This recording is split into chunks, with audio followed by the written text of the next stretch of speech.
Hello Libra friends, I'm Annie Botticelli and welcome to my Libra May 2021 Astrology Must Knows Horoscope Report. We are stepping right into the heat of eclipse season this month. We've got two eclipses, one in May and one in June, and they are sure to bring radical changes. And fortunately for Libra placements, at least these eclipses are in a nice angle for you, which increases the odds that this will be something amazing that occurs and that the goodbyes that you have to have will be replaced by amazing hellos.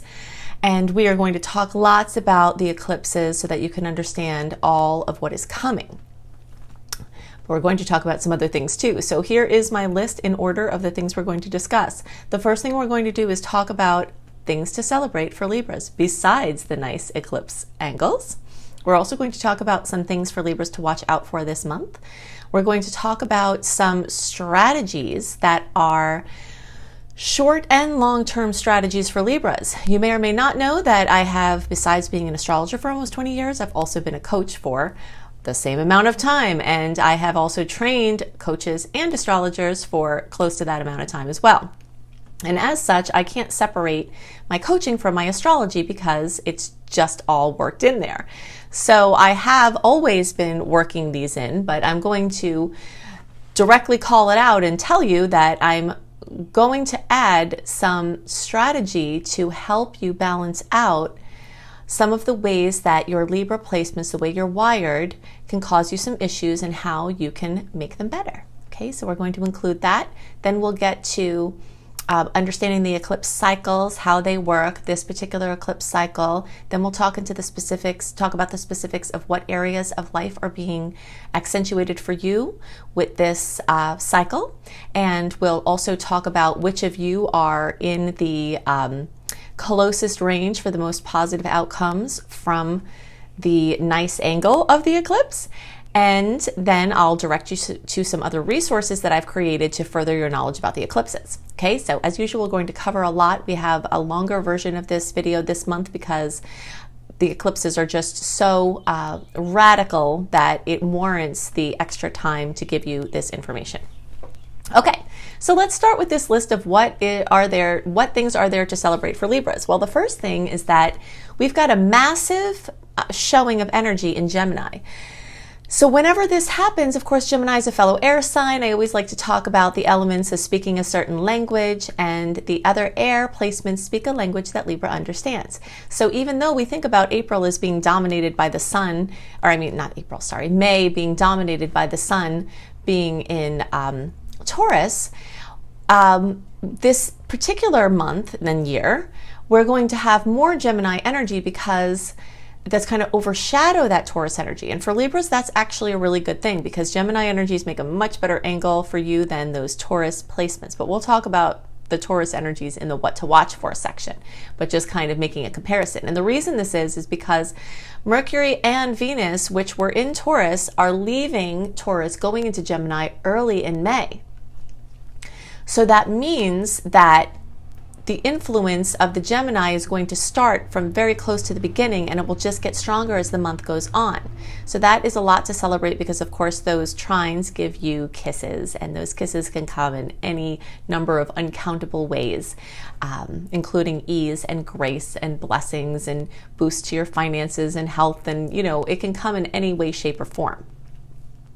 Something else to celebrate is that you still have a very loaded, and this happens every time, this year, around this time of the year, every year, you have a loaded series of relationship opportunities. So that could mean anything from finding your perfect helper for your accounting to finding the perfect mortgage or getting a loan or winning money or getting,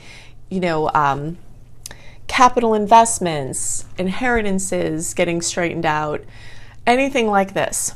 And it can also bring solutions to your relationship space and can make for collaboration opportunities. So be looking out for all of those. In addition to these energies, you're also going to have, and this is universal for every sign because of the eclipse in Sagittarius, but Libras also are going to have the 9th house, which rules Sagittarius, accentuated. So there's some extra energy around Sag stuff for you all, and that has to do with teaching and learning and education and international business, international travel, online business in a way, and other ways of connecting with people online, learning languages, anything having to do with spiritual pursuits or working with your church or helping people. This can also have to do with writing or publishing or speaking, anything like that. Immigration is also another big topic, and there are lots of boosts for Libra at this time. So if you're still working out an immigration situation, this is possibly a time where some of those things could gel for you. Okay, so now let's talk about some things to watch. The first thing to watch is what we alluded to before. It has to do with those Taurus placements. They make an awkward angle for Libra, and so it doesn't have to be a bad thing. It's just you'll feel the awkwardness. Someone might be pushing you to do something you don't want to deal with, or life just may be pushing you into having to deal with certain financial matters. Dealing with taxes could be a way, like having family or financial planning, anything having to do with estate law, things that you're supposed to do or that are coming due to be done, but you don't really want to do it, especially in the area of finance or things with your family or other financial things. And this could also come in the form of a person. A person is making you do something that you really don't want to do. And in general, this energy relates to doing something physical, like actually making something happen rather than just thinking about it happening or talking about it happening. This might be time to actually make it happen. And in a lot of ways, this doesn't have to be a bad thing. It could just be it's time to put your what's the phrase? Your money where your mouth is, or something like that, or basically time to make the things happen that you've been talking about or thinking about. And that transition could be a little bit awkward because you have to then make it happen, but that could turn out to be a really positive thing as well, even in its awkwardness. Something else to watch out for is that Mars in Cancer is going to be making an awkward angle for you. And Mars rules action, activity, ambition, vitality. And it's sort of also putting pressure on you. So you have multiple things, multiple transits this month that are putting pressure on you to do something. In some cases, those things might be something you really know that you should be doing. So if that's the case, then yay, because you'll have the impetus to get some things done. And then once they're done, you'll be so glad. You'll be like, whoo, glad that's done. And in some cases, it might just be something like an unreasonable boss or, a work requirement that is irking you, or that something emotional is going on and you're just trying to get stuff done. Those are some other ways that this could take place. Now, some other things to watch for, and again, these don't have to be bad things or just like be on the lookout, is that the second half of May is very different from the energy of the first half of May because Mercury starts to go into retrograde. And if you've watched my work for a while or if you follow retrogrades, then you know that retrograde energy means the energies turn inward and backward. They cast certain things into uncertainty and they change plans. Okay, they also can cause breakdowns of devices and cars and things like that, and that is in a truer form now, even because the retrograde is actually in the sign that rules those things. So those kind of things breaking down, you might have your stove and your fridge and your dishwasher go all over a few weeks and be like, what? I haven't had any problem like that in years. And then all of a sudden, 3 things are going on. So just those kind of things might be coming up and could be annoying. And if you have to purchase one of those things, like if they're on the outs and they're kind of pending to blow up or have a problem, if you have to make a big purchase, the first half of the month is actually better for that. The second half of the month might be the increase in odds of them having a problem, but the first half of the month is a better time to buy them because there's more clarity about what you're purchasing, what the features are, what the agreements are with the financing or with, anything. And in general, if you have to do anything important, this is another must know, is that if you have a launch or a move or paperwork or an agreement or anything important, you'll have more clarity and oomph in the first half of May than you will in the second half of May. Everything just sort of turns inward and backwards. The way I always like to use this visual to describe is if you're going on a highway and your GPS says, oh, you have to make a U-turn, which of course inevitably happens, right? It points you in a certain direction and then it says make a U-turn. which is really annoying, right? But let's say that's going on. So you're going smoothly. That's the direct placements. Then in the shadow period, which is the weeks before the actual retrograde, which is what starts mid-May, you have to start slowing down to make the U-turn. And so you slow down, and that awkwardness of making the U-turn, and then you have to wait for it to turn direct. That's getting back on the road is the energy of it turning direct. And then the post retrograde shadow period is the time it takes for you to get back up to speed going in the other direction. So, this is kind of how these cycles work. So that energy is going to be present where things are slowing down for the U-turn in, around May 16th and into around the end of May, and then it will go retrograde, and you'll be there waiting for a chance to like turn the other way, and all this traffic is coming and you're just waiting. Things are stalled out. That's your, retrograde. And then in June, later in June, then when it goes direct, then you'll be trying to get back on the highway. And then from the end of June till the beginning of July is you getting back up to speed. Okay, so if you need clarity on something, to make a decision, you need to do paperwork, you have to do anything like that, you'll have more clarity in the first half of May and in July, August, and the first half of September than you will in the second half of May or in June. All right, so those are all big must-knows. If you have to schedule travel or anything else during the second half of May or June, then it's okay. Your life goes on, and actually Mercury retrograde can be amazing for travel. It does tend to even better support trips that aren't planned, like a last minute opportunity where it's like, oh, you're just minding your own business, and it's like, oh, hey, you want to go do this, you want to do that.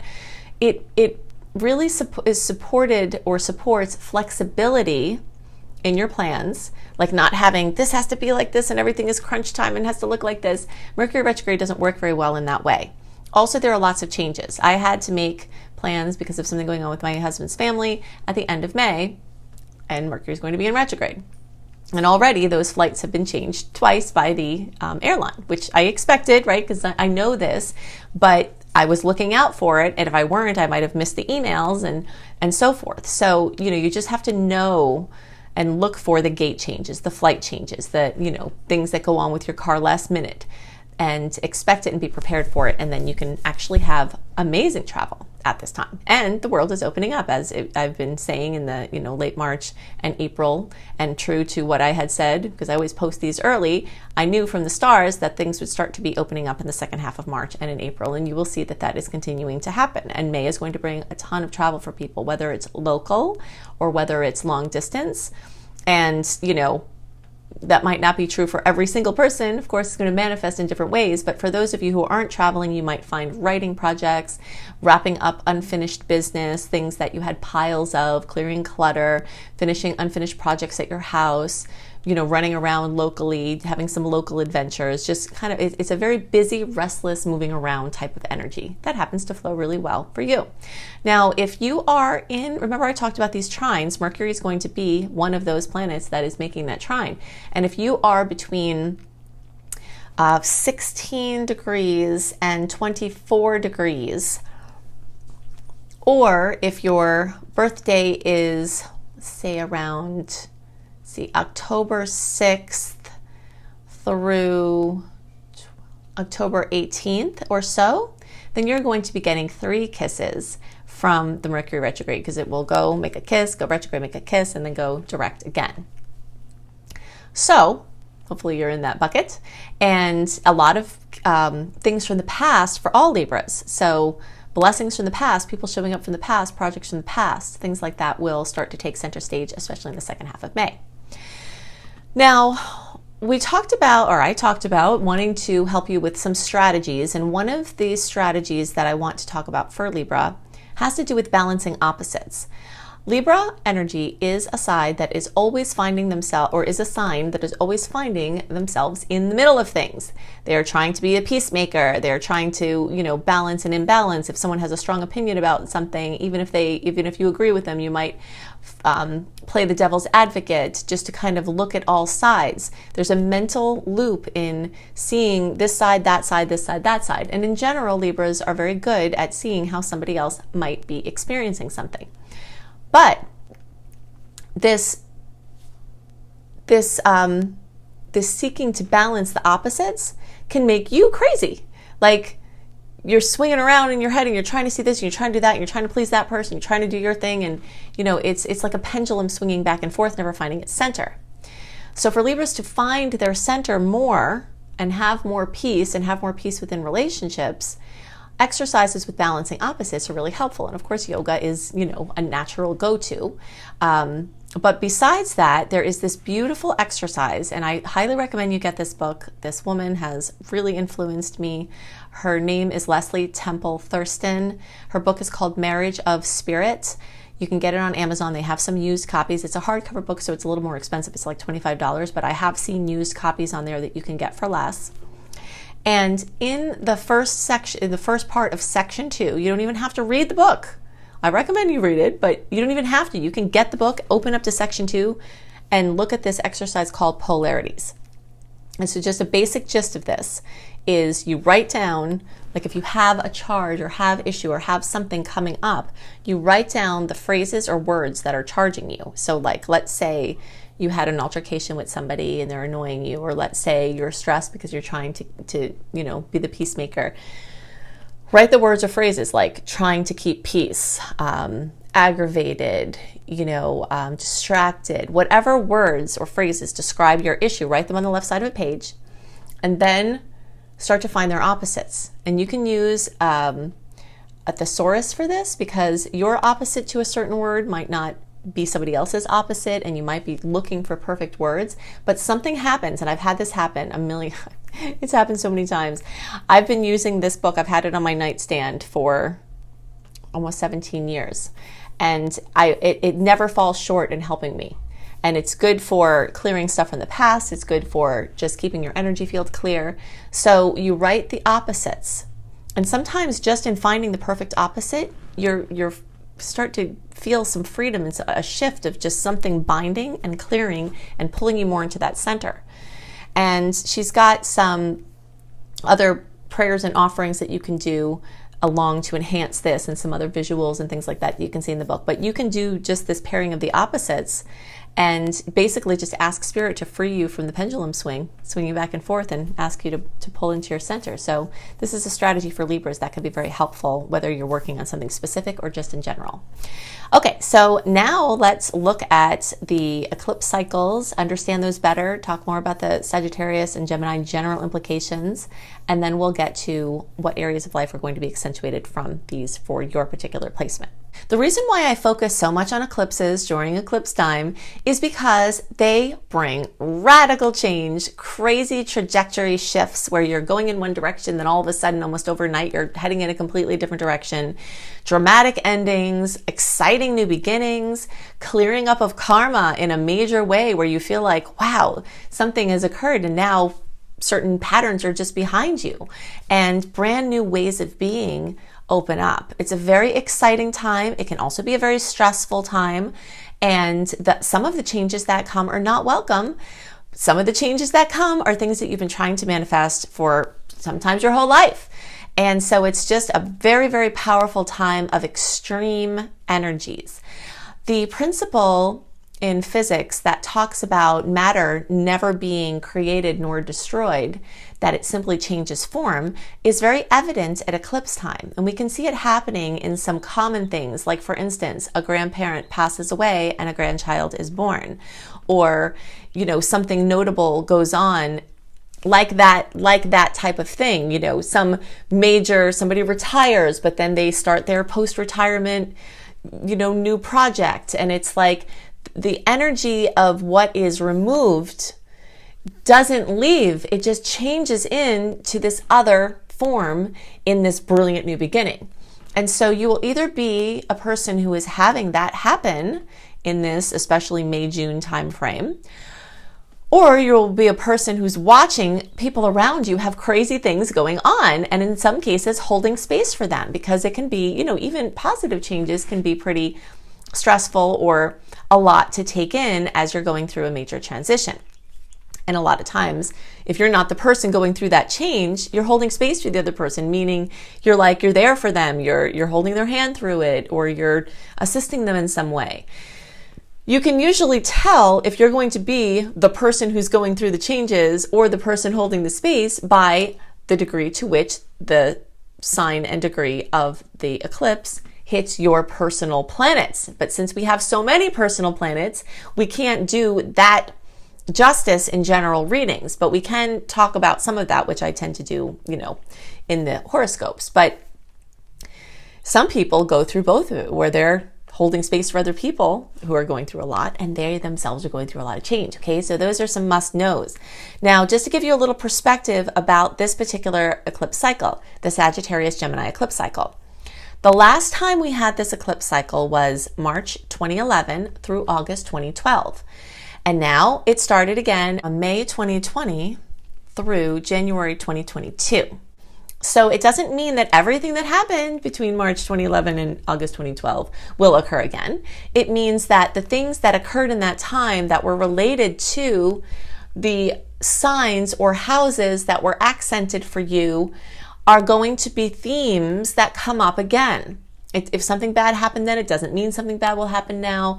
It's just the areas of life that are activated, which of course I'm talking more about in, this May and June report to tell you what areas of life will be active for you from the perspective of your sun or rising or whatever you're watching for.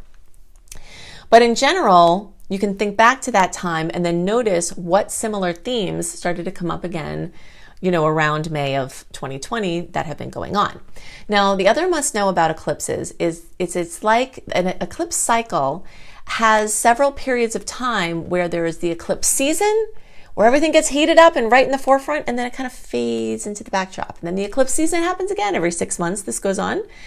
And then it heats up, and then it kind of fades in the backdrop. So you'll also have noticed that whatever themes have come up for you, we had things that came up May, June, July of 2020.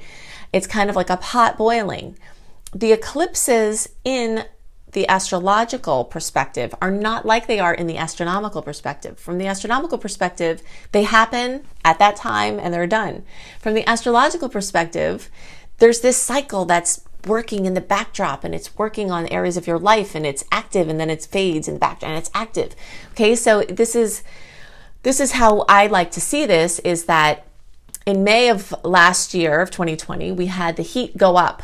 And then in June and July, it was like a rapid boil. And then you took the heat off and then it kind of like faded out into the backdrop. And then in November and December of 2020, the heat was on again. But then, in January and then into February, March, April, we're like kind of down where the heat is off. Now, towards the end of April, the heat started coming on again of this 2021, and then May and June we're at a full boil again with the eclipses. Then into July it sort of starts to fade back down with the heat taken off into the backdrop, and then towards the end of the year we'll have our final Gemini Sagittarius heat up and then fade out into January 2022 rather, and it will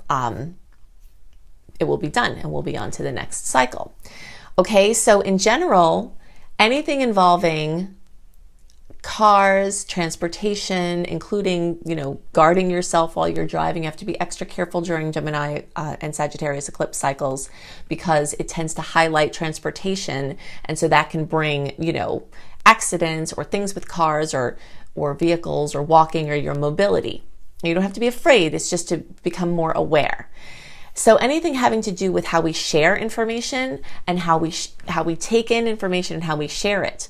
Education, we can see since last year, we thought that it was COVID that did this, right? But it was really a part of an astrological cycle that was bringing the topic of education and how we are getting educated into the forefront. So now we have new breakthroughs and new storylines with how we're getting educated, kids and adults.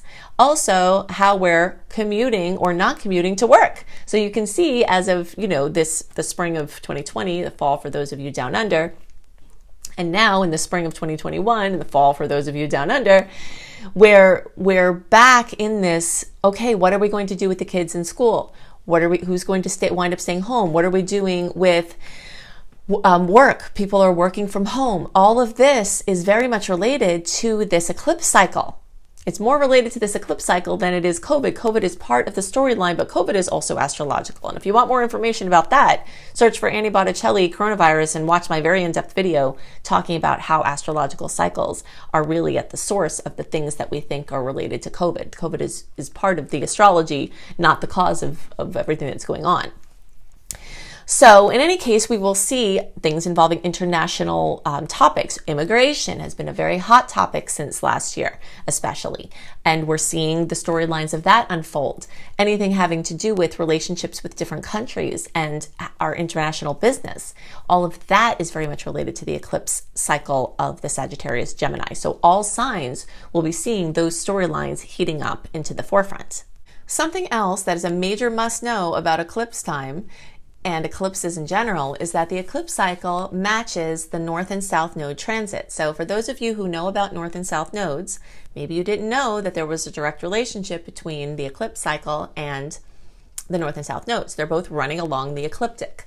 And the ecliptic is this is a very important area of focus in astrology, because this has to do with your karma and your dharma.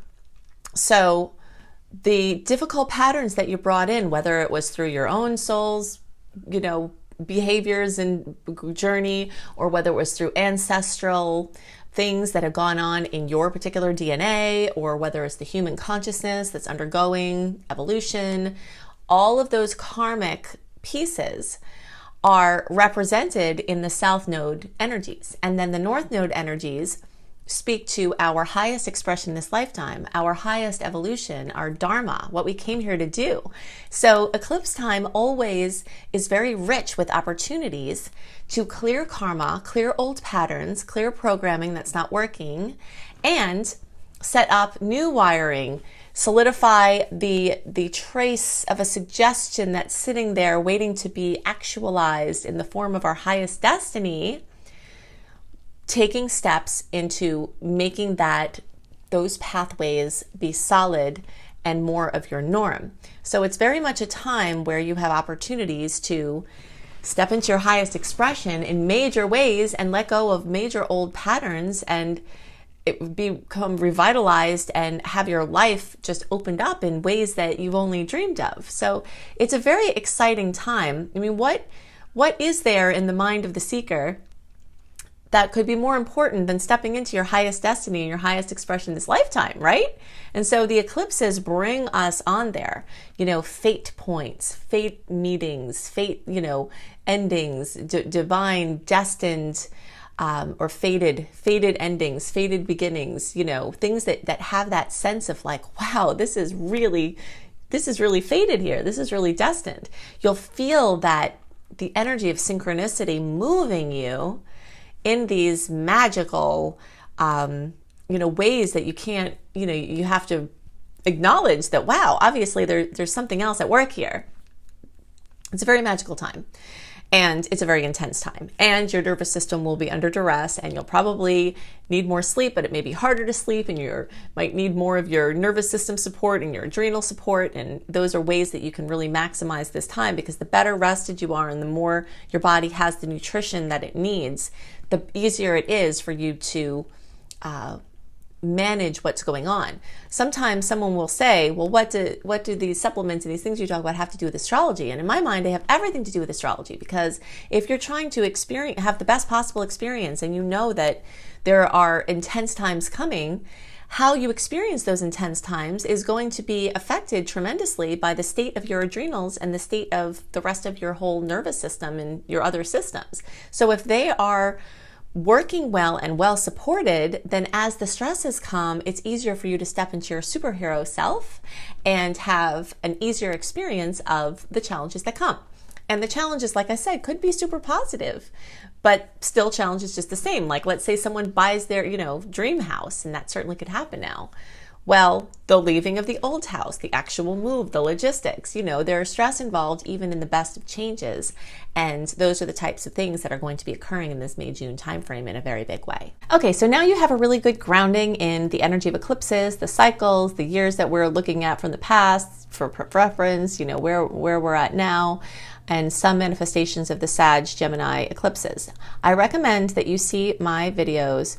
Look for Annie Botticelli. You can either go to my homepage and look at the eclipse playlist, or you can search for Annie Botticelli eclipses in Sagittarius, and every Libra will want to watch that video because I go into even more details about the ways that I have seen the eclipses in this sign manifest. Also look at my eclipses in Gemini video, and that is going to be critical because the June eclipse is in Gemini, but it's also critical because those of you who are September born Libras, or in the early part of October, not only are you going to be having the influence, so all Libras are going to have the influence of Gemini eclipse from the eclipse in June that is going to start showing up in May. But those of you who are September born in early October, or 0 to 11 degrees or so, you're also going to be having the Sagittarius eclipse that's in May in your Gemini house. Okay, so that's an extra emphasis for those of you in that group. Then all of you will want to look at my eclipses in Taurus video. So Annie Botticelli eclipses in Taurus, and the influence of the eclipse will be there for you. So even though technically, like for those of you who know the charts, technically the eclipse is in the third house. Well, it's in Sagittarius, which rules the third house for Libra. Because it's in the early degree, only those of you in the September and early October will actually have it in the third house. For everyone else, it spins back into the second house, which is the Taurus house. So even those of you who are in the September, early October, even if you have the eclipse in the third house, you're still going to have the energy of the eclipse also in the second house. These energetics are not like a line of delineation where it happens right here and that's all it happens. They like, boom, you know, like similar to dropping something in sand, it affects the sand around it, or the water, it affects the water around it. And that's how these eclipses are. So if you are having an eclipse in the third house, but it's right on the line to the second house, as it will be for the September and early October people, or 0 to 11 degrees if you're watching for Libra moon, Libra rising, other Libra placement, then it's like it sends a wave of energy into that second house. And then the rest of you all the October born and everyone else from like 12 degrees on, you're going to have it in the second house. Okay, so that's because that's in a Placidus chart. Placidus charts are different than whole house charts, but the way that I read charts on the cusp like this does account for some of the difference. So if you watch all those videos, it will give you all of the information that I have seen, the ways that I've seen these placements manifest over the years I've been tracking this. Now, the last thing that I want to talk about regarding the eclipses is who among you are going to get the closest hit from this Sag eclipse. And remember how we talked about Sagittarius makes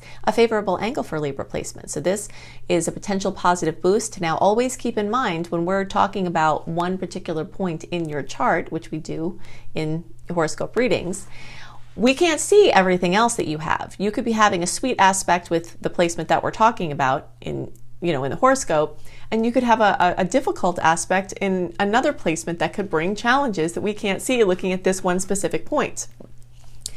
That is, the limitation of general horoscopes and not having a reading where you can comprehensively see everything in your individual chart. But it is a piece and it is valid. Okay, so the Sagittarius eclipse has a chance to bring amazing blessings for all Libras. But those of you who are closest to 6 degrees, so that's basically going to be like the 26th, 27th, 28th, 29th, like the end of September is going to be the most intense positive potentials. But all the September born in the first couple of days of October, you also will have a close enough range to have even more blessings. So it's like a tiered system. Okay, all Libras get some possibilities. The ones that are all September and then early October get even more possibilities. And then those of you in those few days get, even more. Okay, so hopefully you'll see wonderful things from this. If you would like even more information on how you can maximize the starry possibilities, click on the little arrow underneath the video that says more, and that little arrow click will reveal all the notes below the video. Most of the time that I spend working is spent doing free offerings, and you can see what all those are and get the links directly to them in the notes below the video. First thing to do is go to anniehelpsyou.com, sign up for my free email newsletter. Not only will you get my happy scopes, a sneak peek into the highlights of all of the months of 2021. Right now, you can see all of that immediately, but you'll also get a more detailed overview of each month, 1 month early, the sweet and salty dates of the aspects, what you can expect from them, and a general write-up of the month ahead delivered into your inbox 1 month early. You also get a free sign-on bonus called Shine, which is my virtual 28-day coaching program. And this is very, very, very detailed, and it can really help support you in your conscious evolution and breaking out of old patterns. So you get all of that when you sign up at anniehelpsyou.com. You'll see it right on the front page. It'll say, "Hi, friend," and then it'll have space for your name and email address. The next thing to make sure to do is go to my school, lumelife.com, L-U-M-E life.com. It's Luminous Life Multiversity, and I've got free courses there, including one to help you ramp up your abundance called Unleash Your Money Magnet. You can also see my paid courses there, including my crazy comprehensive astrology program called Becoming a Professional Astrologer Mastery course. If you'd like to do astrology as part or all of your professional offering, or just become adept enough for your own process or to help other people, you will love, love, love this course, especially if you resonate with my work. And you can see that at lumelife.com, and plus the other courses there. Also, to go to cozybysweetstarlight.com. That's my other beautiful website where I and a few amazing up-and-coming bloggers that I have selected to be part of this with me are giving you amazing offerings every month, and a lot of it is astrology kissed. So herbal teas for the signs and the sun's movement, hypnosis, healing frequencies for each sign. You'll love this site. It's called cozybysweetstarlight.com. Then also, don't forget about my books. I write books as well. I've got a book called Radical Prayer, Transform Your Life and the World in 28 Days. And this is a beautiful book of prayers and affirmations that you can use over a moon cycle or however you're drawn to use it. Then my very, very in-depth book called Planetology, How to Align with the Natural Rhythms of the Universe. And it does exactly that. So it's a very detailed, long, comprehensive book to help you align with the starry rhythms. And another very exciting thing that I want to share this month is it's the month of my boy, Seamus. We call him Seamus Blue Moon. It's his birthday in May, and he is having some offerings that are starting to come out. So you can see some work of his artwork in the link below. In the future, you will see him teaching courses at my school. He's working on a course now. So he's also a rune master, an amazing reader of runes. So you'll start to see more by him coming soon. And so this is his beautiful launch into the public. So you can check out some of his artwork in the link below in the More button. So I hope you have a wonderful month, and I'll see you next month. Bye.